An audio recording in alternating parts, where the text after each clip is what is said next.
इतना कहकर नील धीरे से अपना हाथ बढ़ाता है और मलंग के होठों को हल्के से छूते हुए धीमी आवाज में कहता है, तुम्हें पता है मैं कितना तड़प रहा हूँ तुम्हारे करीब आने के लिए, पर क्या इस सर्जरी के बाद तुम सच में मुझे भूल जाओगे? उसकी आवाज में डर भी था और दर्द भी। उधर मलंग को धीरे धीरे होश आने लगता है।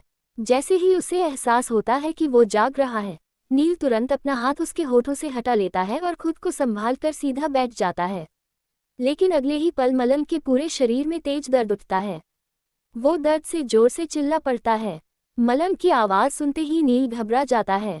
वो फौरन उसका हाथ अपने हाथों में पकड़ लेता है और बेचैनी से पूछता है, ज्यादा दर्द हो रहा है? नील की बात सुनते ही मलंग की नज़र सीधे उसकी अट्रैक्टिव आंखों पर जाकर टिक जाती है। उन आंखों में इस वक्त सिर्फ फिक्र थी, दर्द था और उसे खो देने का डर था। नील को ऐसे परेशान देखकर मलंग जैसे अपना सारा दर्द ही भूल जाता है। वो हल्का सा मुस्कुराता है और धीरे से कहता है, नहीं, अब नहीं हो रहा। ये सुनकर नील थोड़ी राहत की सांस लेता है और बस हल्की से ओके कह देता है। फिर कुछ देर तक वो मलंग के पास बैठा रहता है, उसका हाथ थामे बिना कुछ कहे। थोड़ी देर बाद नील मलंग को अपने साथ लेकर हॉस्पिटल से बाहर निकल जाता है। शाम होने लगी थी। वही रेयन कार ड्राइव कर रहा था, लेकिन उसका ध्यान सड़क पर कम और अंश के बोले हुए झूठ पर ज्यादा था। दिमाग में बस वही बातें घूम रही थीं। तभी उसके फोन पर नील का कॉल आता है। रेयन फोन स्पीकर पर डालते हुए चिढ़े हुए अंदाज में कहता है, हाँ बोलो नील। नील तुरंत समझ गया कि रेयन का मूड खराब है। वो झट से बोल पड़ा, तेरा मूड कुछ ठीक नहीं लग रहा रेय, साथ में ड्रिंक करने चलेगा? सच में इस वक्त रेयन का मूड बहुत खराब था, इसलिए बिना कुछ सोचे उसने हाँ कह दिया। कॉल करते ही उसने कार बार की तरफ मोड़ दी। इधर अंश का हाल भी कुछ अलग नहीं था। वो अब तक उसी हालत में दरवाजे के नीचे बैठा हुआ था। दिमाग सुन्न था, समझ नहीं आ रहा था कि करे तो क्या करे, किससे बात करे, किसे अपना दर्द बताए। काफी देर सोचने के बाद आखिर उसे सिर्फ मलंग का ख्याल आया। उसने तुरंत मलंग को कॉल कर दिया। उधर मलंग हॉल में बैठा नील के बारे में ही सोच रहा था। जैसे ही फोन बजा, उसने फौरन उठा लिया और जल्दी से बोला, अंश तुम फ्री हो, मुझसे मिल सकते हो? अंश भी बिना देर किए बोला, हाँ फ्री हूँ मलंग, मुझे भी तुमसे मिलना है। मलंग मुस्कुरा दिया। उसे पहले से पता था कि नील और रेयन किस बार में जाने वाले हैं, इसलिए उसने वही एड्रेस अंश को भेज दिया और खुद तैयार होने चला गया। कुछ देर बाद दोनों निकल चुके थे। इधर रेयन और नील बार के वीआईपी रूम में बैठे ड्रिंक कर रहे थे। तभी वहां निशांत भी आ जाता है। आने से पहले नील ने उसे भी बुला लिया था। निशांत दोनों के पास बैठते हुए बोला, क्या बात है, आज तुम दोनों कुछ परेशान लग रहे हो? नील हल्का मुस्कुराया और ग्लास घुमाते हुए बोला, हमारी छोड़ो, अपनी बताओ, तुम्हारे और दक्ष के बीच सब कैसा चल रहा है? निशांत भी ड्रिंक लेते हुए बोला, फिलहाल तो सब ठीक है, अब मुझ पर भरोसा करने लगा है वो। उसकी बात सुनते ही रेयन को फिर से अंश का बोला झूठ याद आने लगा। तभी रेयन के फोन पर एक प्राइवेट नंबर से मैसेज आता है। जैसे ही उसने मैसेज खोला, उसके चेहरे पर गुस्सा साफ दिखने लगा। नील तुरंत पूछ बैठा, क्या हुआ रेय? रेयन फोन उसकी तरफ बढ़ाते हुए ठंडी आवाज में बोला, ये एक्सीडेंट वाला वीडियो किसी ने भेजा है मुझे। वीडियो देखते ही नील और निशांत दोनों हैरान रह गए। वो वीडियो चिराग ने भेजा था।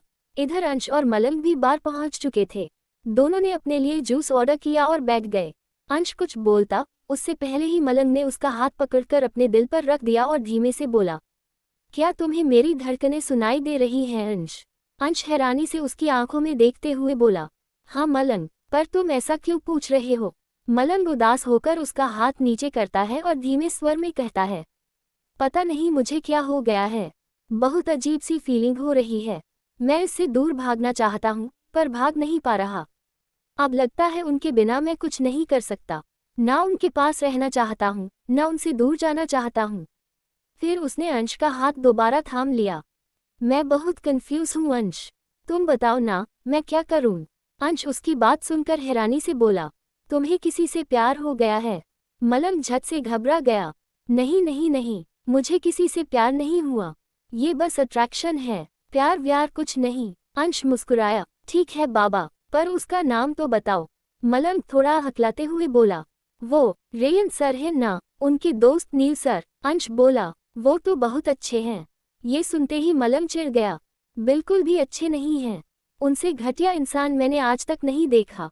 अंश हंस पड़ा। अगर वो इतने बुरे हैं तो तुम्हें उनके लिए फीलिंग क्यों आ रही है? तुम्हें तो उनसे नफरत करनी चाहिए।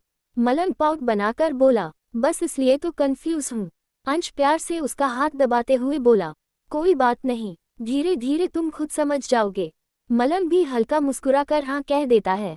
तभी वो अचानक बोला, वैसे अंश, इस बार में रेयन सर भी आए हैं, नील सर के साथ। ये सुनते ही अंश के चेहरे का रंग उड़ गया। वो घबराकर बोला, क्या रेयन सर यही हैं? तुमने पहले क्यों नहीं बताया? मलंग कुछ समझ ही नहीं पाया कि अंश इतना परेशान क्यों हो गया।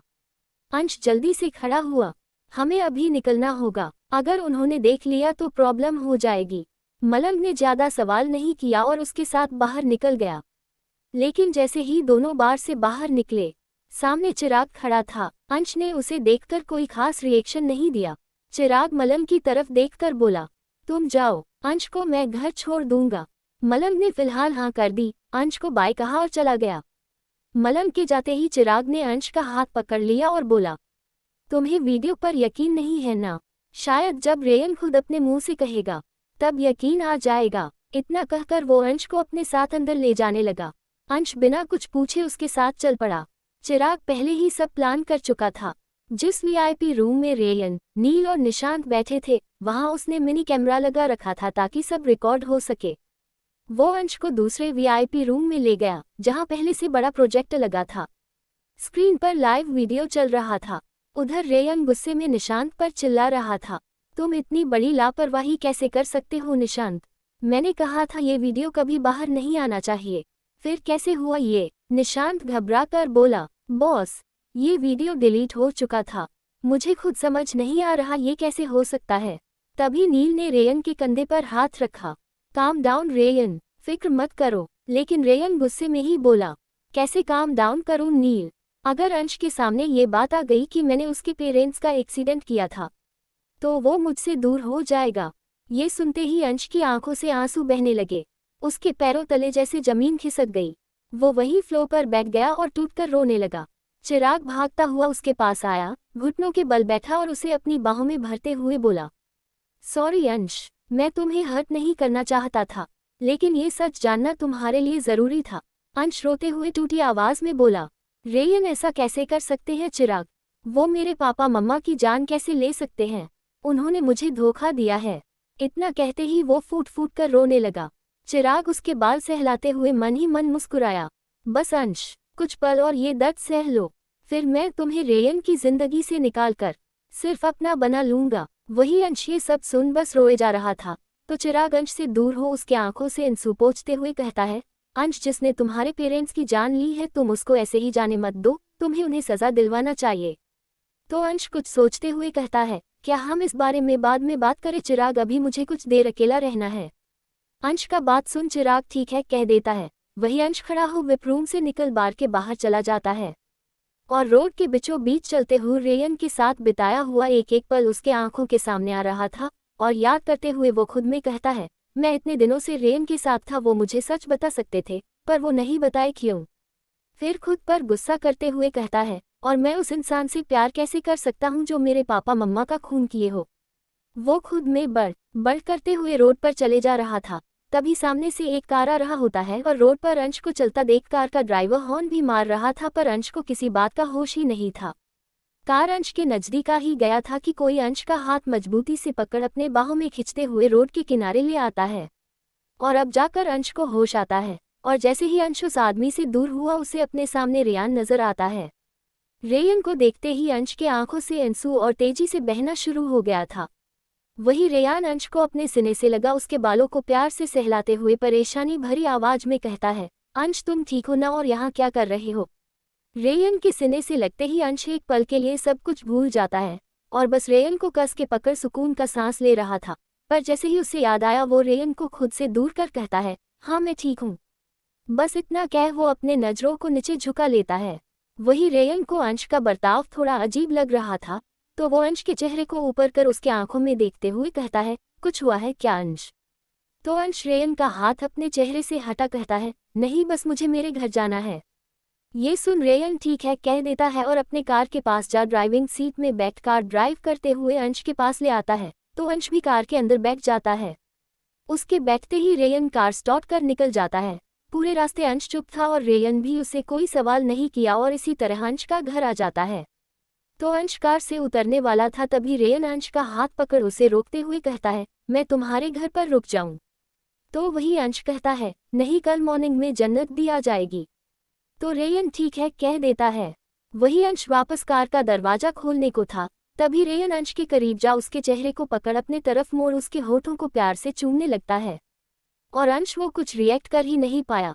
कुछ देर तक किस करने के बाद रेयन अंश से दूर हो कहता है, दोबारा ऐसे रोड पर मत चलना, तुम मेरे लिए बहुत कीमती हो, मैं तुम्हें किसी भी कीमत पर खो नहीं सकता हूँ, समझ में आया? रेयान का बात सुन अंश बस रेयन की आंखों में देखता रह जाता है। फिर कुछ न कह रेयन की कार से उतर कर बिना रेयन की तरफ देखे वो घर के अंदर चला जाता है और रेयन बस उसे जाता हुआ देखता रहता है। तभी रेयन के फोन में निशांत का कॉल आता है, तो रेयन फोन उठा कड़क आवाज में कहता है, हाँ बोलो। तो निशांत कहता, बॉस आपका शक सही था। तो रेयन ओके कहता है और कॉल काट देता है और अंश के घर की तरफ देखते हुए कहता है, सो अंश तुम्हें सच पता चल ही गया? इतना कह अपने सिर को पीछे सीट पर टिका अपने आंखों को बंद कर कहता है, मैं कभी नहीं चाहता था ये सच ऐसे तुम्हारे सामने आए, अब देखना ये है कि तुम कैसे रिएक्ट करते हो और कब तक मुझसे दूर रहते हो। ऐसे ही ये दिन बीत जाता है। सुबह का वक्त हो रहा था। वही अंश हॉल में बैठा अपने मम्मा पापा का तस्वीर लिए रोते हुए कहता है, सॉरी मम्मा पापा, ये सब मेरी वजह से हुआ है।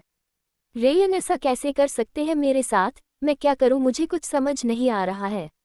तभी दरवाजे पर कोई बेल बजाता है, तो अंश अपने आंखों से आंसू पोंछते हुए खड़ा हो दरवाजा खोलता है और सामने जन्नत को देख अंश छत से जन्नत को हक कर लेता है।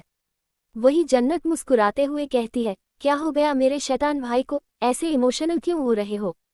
वही अंश जन्नत से दूर होते हुए कहता है, बस आपको बहुत मिस कर रहा था, प्लीज मुझे इतने दिनों तक छोड़कर मत जाया कीजिए। वही जन्नत अंश के चेहरे पर हाथ रख प्यार से कहती है, प्रॉमिस नहीं जाऊंगी। फिर दोनों घर के अंदर चले आते हैं, तो वही रेयन डाइनिंग टेबल पर बैठा हुआ था और साथ ही दादी भी मौजूद थी। तभी रूहानी आती है और रेयन के बगल में बैठते हुए रेयन के करीब जा धीमे आवाज में कहती है, भाई अनशिका कब आएगी? ये सुन रेयन रूहानी को घूरते हुए कहता है, मुझसे ज्यादा तो लगता है तुम मिस कर रही हो उसे। वही मुस्कुराते हुए रूहानी कहती है, ओह क्या बात है, आप भी मिस कर रहे हो उन्हें। तो आगे रेयन कुछ न कह अपना नाश्ता करने लगा। वही कहीं ना कहीं आज दादी को भी अंश की कमी खल रही थी, पर वो कुछ कह नहीं पा रही थी। कुछ देर में रेयन भी ऑफिस जाने के लिए निकल जाता है। इधर जन्नत भी ऑफिस जा चुकी थी और अंश अब अकेला था। तभी दरवाजे पर किसी ने नॉक किया। अंश सोफे से उठकर धीरे धीरे दरवाजे तक गया और जैसे ही दरवाजा खोला, सामने रेयन को देखकर बिल्कुल ब्लैंक रह गया। कुछ पल के लिए उसे समझ ही नहीं आया कि कैसे रिएक्ट करे, क्या बोले, क्या करे। बस वो चुपचाप रेयन को देखता रह गया। अंश के चेहरे पर फैली हैरानी देखकर रेयन हल्का सा मुस्कुराया और बोला, ऐसे क्यों देख रहे हो, अंदर आने नहीं दोगे क्या? रेयन की बात सुन अंश जैसे होश में आया। उसने तुरंत अपनी नजरें नीचे कर ली और धीमी आवाज में बोला, आप अभी यहाँ क्यों आए हो, कोई देख लेगा। अंश की बात सुन रेयन ने बेपरवाही से कंधे उचकाए और कहा, आई डोंट केयर। इतना कहकर उसने बिना एक सेकंड गंवाए अंश का हाथ पकड़ लिया और उसे अपने साथ अंदर खींचते हुए घर के अंदर ले आया। फिर पीछे से दरवाजा लॉक किया और सीधा उसे हॉल तक ले गया। अंश कुछ समझ पाता उससे पहले ही रेयन ने उसे अपनी बाहों में खींचकर कसकर सीने से लगा लिया। उसकी आवाज में बेचैनी साफ झलक रही थी जब वो अंश के कान के पास धीरे से बोला, तुमसे सिर्फ एक दिन नहीं मिला और ऐसा लग रहा है जैसे कितने दिनों से तुमसे नहीं मिला हूँ। आई मिस यू अंश, I really miss you. Rayon की गर्म सांसें अंश की गर्दन से टकरा रही थी और अंश बस चुपचाप उसकी बाहों में जकड़ा खड़ा था। दिल की धड़कनें बेकाबू होती जा रही थीं। ये सुनते ही अंश की आंखों में आंसू भर आते हैं। वो चाहकर भी खुद को मजबूत नहीं रख पाता। अगले ही पल धीरे से अपने हाथ रेयन की कमर के चारों तरफ लपेट देता है और उसके सीने से लगकर अपनी आंखें बंद कर लेता है। कहते हैं ना, जिस इंसान से सबसे ज्यादा दर्द मिला हो, कभी कभी सुकून भी उसी के पास आकर मिलता है। अंश का हाल भी कुछ ऐसा ही था। ये जानते हुए भी कि रेयन ने उसके पेरेंट्स का एक्सीडेंट किया था, वो चाहकर भी उससे नफरत नहीं कर पा रहा था। जैसे ही अंश ने आंखें बंद की, उसकी पलकों में ठहरे आंसू टपककर रेयन की शर्ट पर गिर पड़े। आंसू की नमी महसूस होते ही रेयन का दिल कसक उठा। वो बहुत प्यार से अंश के बाल सहलाने लगा और मन ही मन बोला, अंश, अगर तकलीफ हो रही है तो मुझसे कहो, मुझसे नफरत करो, मुझ पर गुस्सा करो, लेकिन ऐसे अंदर ही अंदर मत तड़पो। सच कहूं तो मैं तुम्हें इस हालत में बिल्कुल नहीं देख सकता। कुछ पल बाद अंश ने धीरे से अपनी आंखें खोली और खुद को रेयन से अलग कर लिया। फिर नजरें चुराते हुए बोला, आपको अब जाना चाहिए, मेरा एग्जाम आने वाला है, मुझे पढ़ाई करनी है।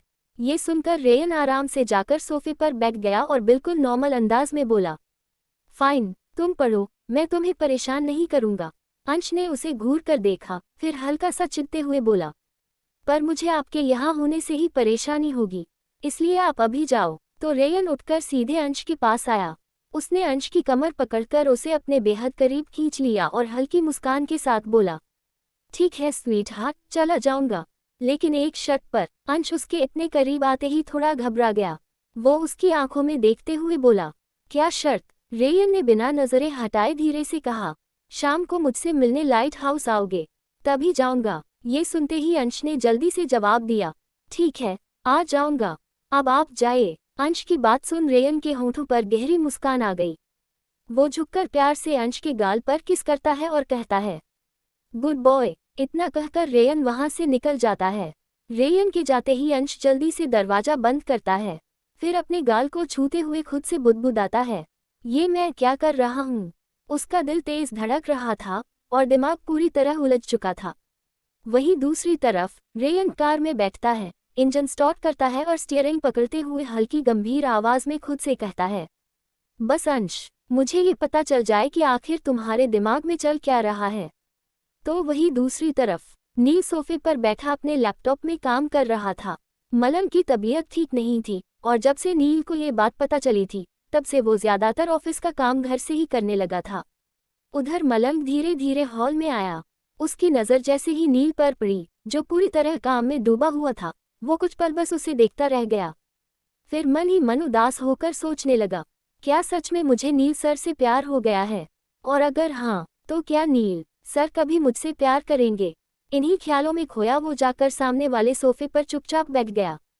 नील की नज़र जैसे ही उसके चेहरे पर पड़ी, उसने तुरंत लैपटॉप बंद किया और हल्की कड़क आवाज में बोला, इतनी दूर क्यों बैठे हो, मेरे पास आओ। नील की बात सुन मलंग ने बिना कुछ कहे हल्का सा सिर हिलाया और उठकर उसके सामने आकर खड़ा हो गया।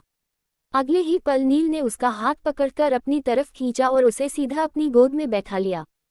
फिर झुककर उसके गर्दन पर अपने होंठ रख दिए और प्यार से चूमने लगा। मलंग की आंखें अपने आप बंद हो गईं। उसके चेहरे पर एक अजीब सा सुकून उतर आया था। तभी नील बीच में रुक गया और उसे कसकर अपनी बाहों में भरते हुए बोला, डॉक्टर ने कहा है तुम्हारी सर्जरी के बाद तुम बिल्कुल ठीक हो जाओगे। ये सुनकर भी मलंग के चेहरे पर कोई खास खुशी नहीं आई। वो बस चुप रहा। नील ने उसकी ठुड्डी पकड़कर उसका चेहरा अपनी तरफ मोड़ा और उसकी आंखों में देखते हुए पूछा, क्या हुआ, तुम्हें खुशी नहीं हुई? ये सुनकर मलंग हल्का सा मुस्कुराया, मगर उसकी मुस्कान में दर्द साफ दिख रहा था। मेरी छोड़िए, आप तो बहुत खुश होंगे ना। आपकी सबसे कीमती चीज इतनी जल्दी आपसे दूर नहीं होगी और मेरे ठीक होने के बाद आप फिर रोज रात को मुझे पहले की तरह दर्द दे पाएंगे। उसकी बात सुन नील हल्का सा हंस पड़ा। ऑफ कोर्स, आखिर तुम्हें मैंने खरीदा है तो तुम पर हक भी मेरा ही हुआ ना। नील की ये बात सुन मलंग कुछ पल उसे देखता रहा, फिर धीरे धीरे उसके और करीब आया। उसने नील के कंधों को पकड़ लिया, उसके होठों के बेहद करीब जाकर धीमी आवाज में कहा, अगर ऐसा है तो दीजिए दर्द, मेरे ठीक होने का इंतजार क्यों करना है? इतना कहकर मलंग ने खुद आगे बढ़कर नील के होठों को चूम लिया। वही नील मलंग को खुद से थोड़ा दूर करते हुए कहता है, मैं तुम्हारा फायदा नहीं उठाना चाहता, वो भी तब जब तुम्हारी तबीयत ठीक नहीं है। नील की बात सुनने के बाद भी मलंग फिर से उसके करीब आ जाता है। उसकी आंखों में एक अलग ही जिद थी। वो धीरे से कहता है, मेरी फिक्र मत कीजिए, आप बस अपने बारे में सोचिए। इतना कहकर मलंग फिर से नील के होठों पर अपने होंठ रख देता है। मलंग की इस हरकत से नील कुछ पल के लिए हैरान रह जाता है, लेकिन अगले ही पल वो भी उसे जवाब देने लगता है। दोनों उस पल में ऐसे खो जाते हैं जैसे दुनिया में उनके अलावा कोई हो ही ना। किस करते हुए ही नील मलंग को अपनी गोद में उठा लेता है और धीरे धीरे अपने रूम की तरफ बढ़ने लगता है। कुछ ही देर में वो कमरे तक पहुंच जाता है। नील बड़े प्यार से मलंग को बेड पर लिटा देता है। मलंग को लगा शायद अब नील उसके और करीब आएगा, लेकिन ऐसा कुछ नहीं होता। नील बस चुपचाप उसके बगल में आकर लेट जाता है। मलंग उसकी तरफ देखकर हल्की नाराजगी और हैरानी से पूछता है, क्या हुआ? आप रुक क्यों गए? नील बिना कुछ कहे अपना हाथ तकिए के ऊपर रख देता है, जैसे उसे इशारा कर रहा हो कि अब सो जाओ। मलंग भी ज्यादा कुछ नहीं सोचता और अपना सिर नील के हाथ पर रख देता है। तभी नील उसे अपनी तरफ खींचकर करीब कर लेता है और धीमी आवाज में कहता है, मेरा मुंह नहीं है कुछ करने का। इतना कहकर नील अपनी आंखें बंद कर लेता है। मलंग बस चुपचाप उसे देखता रह जाता है, क्योंकि इस वक्त नील के इस छोटे से ख्याल में उसे किसी भी चाहत से ज्यादा प्यार महसूस हो रहा था। तो झट से मलंग बोल पड़ा, क्या आप मुझसे बोर होने लगे हो? नील ने आंखें बंद किए हुए ही थके स्वर में कहा, पता नहीं, पर ज्यादा मत सोचो और फिलहाल चुप हो जाओ। रात को मैं ठीक से सोया नहीं हूँ, मुझे सोना है। नील की बात इस वक्त मलंग के पल्ले नहीं पड़ी, लेकिन इतना जरूर उसके दिल में उतर गया कि शायद नील अब उससे बोर होने लगा है। यही सोचते ही उसका चेहरा उतर गया और आंखों में हल्की उदासी छा गई। वो चुपचाप वहीं बैठ गया, जैसे अंदर ही अंदर कुछ टूट सा गया हो। तो वही दूसरी तरफ शाम का वक्त हो रहा था। कबीर जन्नत के साथ एक रिसोर्ट में मीटिंग के लिए आया हुआ था। माहौल काफी शांत और शानदार था, लेकिन दोनों अपने काम को लेकर ही बैठे थे। तभी कबीर के फोन पर आहन का कॉल आता है। स्क्रीन पर उसका नाम देखते ही कबीर कॉल रिसीव करता है और कहता है, हाँ आहन बोलो। वहीं दूसरी तरफ से आहन थोड़ा हंसते हुए कहता है, अरे सॉरी यार, जिन लोगों के साथ मीटिंग होने वाली थी ना, वो आज नहीं आ पाएंगे। आहन की बात सुनते ही कबीर अपनी सीट से उठता है और जन्नत से थोड़ा दूर जाकर धीमे आवाज में कहता है, ये तेरा कोई प्लान है क्या, ताकि मुझे जन्नत के साथ वक्त बिताने का मौका मिले? तो आहन हंसते हुए कहता है, नहीं ब्रो, सच बोल रहा हूँ, मैंने कुछ नहीं किया। लेकिन अगर तुम जन्नत के साथ थोड़ा वक्त बिताना चाहते हो तो ठीक है, मैं ऑफिस संभाल लूंगा। आहन की बात सुन कबीर हल्का सा मुस्कुराया। उसने एक नज़र जन्नत की तरफ देखा, फिर फोन पर कहा, फाइन, फिर मिलते हैं कल। इतना कहकर उसने कॉल कट कर दिया। फोन रखते ही कबीर उठकर जन्नत के पास आया और अपनी चेयर पर बैठते हुए बोला, आज मीटिंग नहीं होगी, कैंसिल हो गई है। ये सुनते ही जन्नत तुरंत खड़ी हो गई और जल्दी से बोली, ओह तब तो हमें चलना चाहिए, वरना अंधेरा हो जाएगा। जैसे ही वो जाने लगी, कबीर ने उसका हाथ पकड़ लिया। उसकी पकड़ मजबूत थी, लेकिन अंदाज शांत। वो जन्नत की तरफ देखते हुए बोला, आज यही रुक जाते हैं, वैसे भी यहाँ से पहुँचते पहुँचते रात हो जाएगी। बेहतर होगा हम कल सुबह निकलें। कबीर की बात सुन जन्नत ने धीरे से अपना हाथ छुड़ाने की कोशिश की और बोली, सॉरी सर, लेकिन मैं नहीं रुक सकती, अंश अकेला है। उसकी बात सुन कबीर बाहर से शांत रहा, लेकिन मन ही मन बुदबुदाया, मेरा भाई तुम्हारे भाई को अकेला रहने दे, तब न वो अकेला रहेगा। अपने मन की बात दबाकर उसने फिर जन्नत की तरफ देखा और समझाने वाले अंदाज में बोला, बात समझने की कोशिश करो जन्नत, देखो मौसम भी मुझे ठीक नहीं लग रहा, लगता है बारिश होने वाली है। वही जन्नत भी खिड़की से बाहर देखने लगी। मौसम सच में काफी खराब होता जा रहा था, जैसे मानो कोई बड़ा तूफान आने वाला हो। तेज हवा चल रही थी, बादल जोर से गरज रहे थे और ऐसे मौसम में कार ड्राइव करना भी रिस्की था। तो जन्नत कबीर की तरफ देखते हुए कहती है, ओके सर, मैं अंश से बात कर लेती हूँ। इतना कहकर वो अंश को कॉल करती है और उसे बता देती है कि आज वो नहीं आ पाएगी। अंश बस हल्के से ठीक है कहकर फोन काट देता है। ये सुनकर कि आज जन्नत यहीं रुकने वाली है, कबीर के चेहरे पर अलग ही खुशी आ जाती है। वो अंदर ही अंदर बहुत खुश था। आज वो सोच चुका था कि किसी भी हाल में जन्नत को अपने दिल की बात बता देगा। इसीलिए वो चुपके से स्टाफ को बुलाकर एक रूम पूरी तरह सजाने को कहता है। फूल, कैंडल्स, लाइट्स, सब कुछ परफेक्ट होना चाहिए, यही उसकी ख्वाहिश थी। वही इन सब बातों से बिल्कुल अनजान जन्नत अपने रूम में जाकर आराम कर रही थी। दूसरी तरफ अंश फोन काटकर रेयन से मिलने के लिए घर से निकलता है, लेकिन जैसे ही बाहर आता है, सामने रेयन अपनी कार के सहारे टिके हुए खड़ा नजर आता है। रेयन को देखकर भी अंश के चेहरे पर कोई खास रिएक्शन नहीं आता। रेयन हल्का सा मुस्कुराते हुए उसके करीब आता है और कहता है, चलें। अंश बिना कुछ बोले सीधा जाकर कार का दरवाज़ा खोलता है और अंदर बैठ जाता है। उसके बैठते ही रेयन भी ड्राइविंग सीट पर जाकर बैठता है, कार स्टार्ट करता है और वहां से निकल जाता है।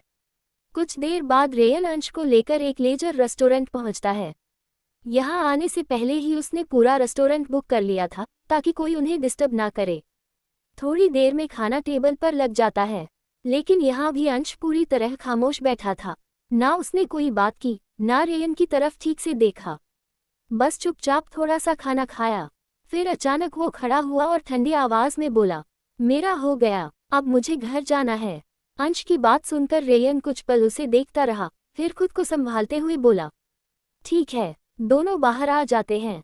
तभी रेयन आगे बढ़कर अंश का हाथ थाम लेता है और धीमे से कहता है, अंश, कहीं और जाना चाहते हो तुम? अंश बिना उसकी तरफ देखे अपना हाथ छुड़ा लेता है और बेरुखी से कहता है, मुझे नींद आ रही है, मैं घर जाना चाहता हूँ। इतना कहकर वो जाकर कार के अंदर बैठ जाता है। अंश का इस तरह हर बार उसे इग्नोर करना अब रेयन को अंदर तक तकलीफ देने लगा था, लेकिन इस बार भी वो कुछ कर नहीं सका, बस खामोशी से जाकर ड्राइविंग सीट पर बैठ गया। कुछ देर बीत जाता है। जन्नत बालकनी में खड़ी थी। ठंडी हवा उसके बालों को छूकर गुजर रही थी, लेकिन उसका ध्यान कहीं और ही खोया हुआ था। वो कबीर के बारे में सोचते हुए खुद से कहती है, कबीर सर का बर्ताव मुझे लेकर थोड़ा बदल सा गया है। पहले की तरह गुस्सा नहीं करते, उल्टा अब तो मेरी फिक्र भी करने लगे हैं। आखिर ऐसा क्यों? इतना कहकर वो कुछ पल के लिए चुप हो जाती है। फिर कबीर के साथ बिताए कुछ लम्हे उसकी आंखों के सामने आने लगते हैं। उन यादों को सोचते ही उसके होठों पर हल्की सी मुस्कान आ जाती है। वो धीमे से मुस्कुराते हुए खुद से कहती है, वैसे इतने भी बुरे नहीं हैं वो, जितने पहली मुलाकात में लगे थे। जन्नत अभी उन्हीं ख्यालों में खोई हुई थी कि तभी उसके फ़ोन पर मैसेज टोन बजती है। वो फ़ोन उठाकर देखती है। मैसेज कबीर का था। उसमें लिखा था, रूम नंबर 208 में मैं तुम्हारा वेट कर रहा हूँ, जल्दी आओ। मैसेज पढ़ते ही जन्नत हल्का सा चौंक जाती है और कहती है, कबीर सर मुझे क्यों बुला रहे हैं? कुछ सेकंड सोचने के बाद वो ज़्यादा सवाल किए बिना अपने रूम से बाहर निकलती है और रूम नंबर 208 की तरफ बढ़ने लगती है। कुछ ही देर में जन्नत उस रूम के बाहर आकर रुक जाती है। दिल तेज धड़क रहा था, समझ नहीं आ रहा था अंदर क्या है। वो धीरे से दरवाजे पर नॉक करती है, लेकिन अंदर से कोई आवाज़ नहीं आती। थोड़ा हिचकिचाते हुए आखिर वो हैंडल घुमाकर दरवाज़ा खोलती है और अंदर कदम रखती है। पूरा कमरा अंधेरे में डूबा हुआ था। चारों तरफ इतनी खामोशी थी कि जन्नत की घबराहट और बढ़ गई। वो डरते हुए धीमी आवाज़ में कहती है, कबीर सर, आप यहाँ हो। जैसे ही उसके होंठों से ये शब्द निकलते हैं, अचानक पूरे कमरे की लाइट्स ऑन हो जाती हैं। लाइट जलते ही जन्नत की आंखें हैरानी से बड़ी रह जाती हैं। सामने पूरा रूम बेहद खूबसूरती से डेकोरेट किया गया था। टेबल पर स्वादिष्ट खाना सजा हुआ था, चारों तरफ हल्की रोशनी वाली लाइट्स चमक रही थीं और फ्लोर पर छोटी छोटी लाइट से दिल का शेप बना हुआ था। उस दिल के बीचों बीच गुलाब की पंखुड़ियां बिखरी हुई थीं, जो उस नज़ारे को और भी खूबसूरत बना रही थी। ये सब देखकर जन्नत कुछ पल के लिए बिल्कुल चुप रह जाती है। उसे यकीन ही नहीं हो रहा था कि ये सब उसके लिए है। तभी सामने से कबीर आता है। उसके चेहरे पर हल्की सी मुस्कान थी। वो जन्नत के पास आकर प्यार से उसका हाथ थाम लेता है और कहता है, आओ जन्नत, वहाँ क्यों खड़ी हो? इतना कहकर कबीर उसे अपने साथ अंदर ले आता है और दोनों उस हॉट शेप के बीच जाकर खड़े हो जाते हैं। जन्नत अब भी चारों तरफ देख रही थी। उसके चेहरे पर हैरानी साफ नजर आ रही थी। वो कबीर की तरफ देखती है और धीमे से कहती है, ये सब क्या है सर? इतना कहकर जन्नत कबीर की तरफ देखती है। सामने कबीर अपने घुटनों के बल बैठा हुआ था। उसे इस तरह देखकर जन्नत पूरी तरह हैरान रह जाती है। उसकी आंखें फैल जाती हैं, जैसे उसे यकीन ही ना हो रहा हो कि ये सब सच में हो रहा है। तभी कबीर हल्की मुस्कान के साथ कहता है, आई नो, तुम सोच रही होगी कि मैं क्या कर रहा हूँ।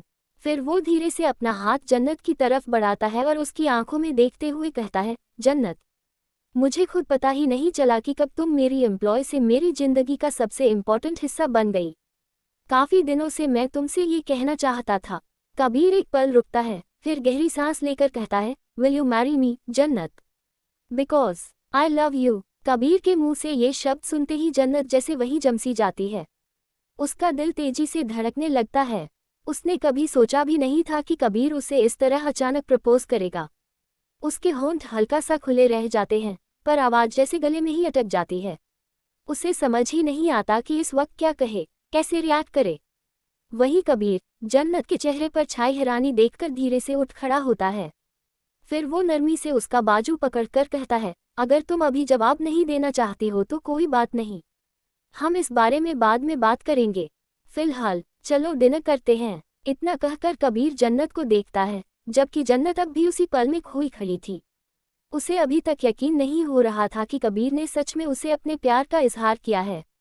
इतना कहकर कबीर जाने ही वाला था कि तभी जन्नत ने उसका हाथ थाम लिया और धीमे स्वर में बोली, सॉरी कबीर सर, लेकिन फिलहाल मेरा जवाब ना है। जन्नत के मुंह से ये सुनते ही कबीर का दिल जैसे एक पल में टूट गया, मगर फिर भी उसने अपने चेहरे पर हल्की सी मुस्कान बनाए रखी और बोला, मुझे पता था तुम ना ही कहोगी। ये सुनते ही जन्नत हैरानी से उसकी तरफ देखने लगी और तुरंत पूछ बैठी, क्या, पर कैसे पता? जन्नत का सवाल सुन कबीर बिना कुछ कहे उसका हाथ थामे उसे धीरे से टेबल तक ले गया। उसने प्यार से जन्नत को चेयर पर बैठाया, फिर खुद सामने वाली कुर्सी पर बैठते हुए दोनों की प्लेट में खाना सर्व करने लगा। फिर हल्की मुस्कान के साथ बोला, पहले खाना खाते हैं, मुझे बहुत भूख लगी है और बातें भी आराम से हो जाएंगी। कबीर की इस सहज हरकत को देख जन्नत बस चुपचाप उसे देखती रह गई। कुछ पल बाद कबीर ने उसकी आंखों में देखते हुए कहा, तुम्हारे ना कहने की वजह तुम्हारा भाई अंश है ना? ये सुनते ही जन्नत की आंखों में उदासी उतर आई। उसने नजरें झुका ली और धीमी आवाज में बोली, हाँ। फिर एक गहरी सांस लेकर कहने लगी, मम्मा पापा के जाने के बाद अंश का मेरे अलावा कोई नहीं है कबीर सर। वही मेरा परिवार है और मैं ही उसका सहारा हूँ। उसे संभालने वाला, उसकी केयर करने वाला कोई नहीं है। उसकी आवाज भर्रा गई, मगर फिर भी वो बोलती रही, अंश बहुत मासूम है, बहुत प्यारा है। अगर मैं उसे छोड़कर कहीं चली गई तो वो खुद को संभाल नहीं पाएगा। मैं उसे इस हालत में अकेला नहीं छोड़ सकती। कुछ पल रुककर उसने नम आंखों से कबीर को देखा और कहा, जब तक उसकी पढ़ाई पूरी नहीं हो जाती, उसका करियर सेट नहीं हो जाता और उसकी शादी नहीं हो जाती, तब तक मैं शादी नहीं करूंगी। इतना कहकर जन्नत चुप हो गई। वहीं कबीर उसे बस खामोशी से देख रहा था, क्योंकि आज पहली बार उसने जन्नत के दिल का वो दर्द महसूस किया था जिसे वो हमेशा मुस्कुराकर छुपा लेती थी। इतना कह जन्नत कबीर की तरफ देखकर बोली, और मैं नहीं चाहती कि आप मेरे लिए अपना वक्त बर्बाद करें। कबीर तुरंत जवाब देता है, ये वक्त मेरा है, तो ये भी मुझे ही डिसाइड करना चाहिए कि मैं इसे बर्बाद करना चाहता हूँ या नहीं। जन्नत कुछ कहने ही वाली थी कि कबीर ने उसके कोमल होठों पर अपनी उंगली रख दी और धीमे स्वर में बोला, अंश मेरे लिए भी भाई जैसा है, तो उसकी फिक्र सिर्फ तुम्हें करने की जरूरत नहीं है। और जहाँ तक उसके करियर या शादी की बात है, अंश बहुत काबिल है, वो सब संभाल लेगा। फिर हल्का मुस्कुराकर कबीर आगे कहता है, और हाँ, तुम जब भी मुझे हाँ कहना चाहो कह सकती हो। जन्नत ने धीरे से कबीर की उंगली नीचे करते हुए कहा, हो सकता है 5 या 10 साल लग जाएं, और कोई किसी के लिए इतना इंतजार नहीं करता। ये सुनते ही कबीर उसके और करीब आ गया। उसकी नजरें सीधा जन्नत की आंखों में टिक गईं। सो मिस जन्नत वर्मा, कबीर हल्की मुस्कान के साथ बोला, आप मुझे चैलेंज कर रही हो? कबीर के इतने करीब आते ही जन्नत का दिल जोर जोर से धड़कने लगा। उसकी सांसें तक उलझ गईं। जन्नत की हालत देख कबीर मुस्कुराया और थोड़ा पीछे हटते हुए बोला, फाइन, अब खाना खाओ, नहीं करूंगा तुम्हें परेशान। ये सुन जन्नत भी हल्का मुस्कुरा दी और दोनों चुपचाप खाना खाने लगे। रात के 11 बज रहे थे। रेयान अंश को लेकर उसके घर के बाहर अपनी कार रोक देता है। अंश बिना कुछ कहे कार से उतरता है और घर की तरफ बढ़ने लगता है। तभी रेयान भी कार से उतरकर उसके पीछे आता है और ठंडी आवाज में कहता है, आज मैं यही तुम्हारे साथ रुकने वाला हूँ। अंश कुछ बोलता उससे पहले ही रेयान आगे बढ़कर घर का दरवाजा खोल देता है। फिर उसकी तरफ देखकर कहता है, आई होप अंश, तुम्हें मेरे रुकने से कोई प्रॉब्लम नहीं है। वैसे भी तुम्हारी दी यहाँ नहीं है, वो कल ही आएगी। रेयन की बात सुनकर अंश आगे कुछ कह ही नहीं पाया।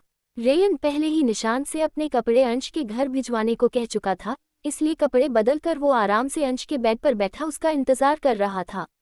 थोड़ी देर बाद अंश भी कपड़े बदलकर कमरे में आया। जैसे ही उसकी नज़र रेयन पर पड़ी, वो मन ही मन सोचने लगा, मैं रेयन के साथ नहीं सो सकता। अपने दिल की बात दबाकर अंश ने रेयन की तरफ देखा और धीमे स्वर में बोला, आप बेड पर सो जाए, मैं हॉल में सो जाता हूँ। अंश की बात सुनते ही रेयन तुरंत बेड से नीचे उतरा और उसके पास आ गया। उसने दोनों हाथों में अंश का छोटा सा चेहरा थाम लिया और प्यार से पूछा, अंश, तुम मुझसे प्यार नहीं करते हो? रेयन का सवाल सुन अंश कुछ पल उसकी आंखों में देखता रहा, फिर बोला, क्या आप करते हैं? अंश के इस सवाल पर रेयन हल्का सा मुस्कुराया और बोला, तुम्हें क्या लगता है? ये सुन अंश के दिल में कई बातें एक साथ उठने लगी। वो मन ही मन कहने लगा, अब मुझे कुछ भी नहीं पता रेयन, आपकी कौन सी बात सच थी और कौन सी झूठ। अब तो ऐसा लगता है जैसे मैं आपको जानता ही नहीं हूँ। अपने जज्बात छुपाते हुए अंश ने धीरे से रेयन का हाथ अपने चेहरे से हटाया और कहा, हमें सोना चाहिए रेयन, कल मेरा एग्जाम है। इतना कहकर अंश बेड पर जाकर लेट गया और आंखें बंद कर लीं। रेयन भी उसके पास आकर लेट गया। उसने अंश को कसकर अपनी बाहों में भर लिया और धीमे से बोला, मुझे ऐसा क्यों लग रहा है अंश, तुम मुझसे दूर जा रहे हो। लेकिन अंश तब तक गहरी नींद में जा चुका था। रेयन कुछ देर तक उसे चुपचाप देखता रहा, फिर झुककर उसके माथे को प्यार से चूम लिया और फुसफुसाया, जो भी हो अंश, मैं तुम्हें खुद से दूर नहीं जाने दूंगा। जितनी कोशिश करनी है कर लो, तुम्हें होना तो मेरा ही है। इतना कहकर रेयन ने भी अपनी आंखें बंद कर लीं। हेलो फ्रेंड्स, आपको मेरी ये कहानी कैसी लग रही है कमेंट करके ज़रूर बताएं और अगर अच्छा लगे तो प्लीज़ सब्सक्राइब कीजिए मेरे चैनल को। Thank you.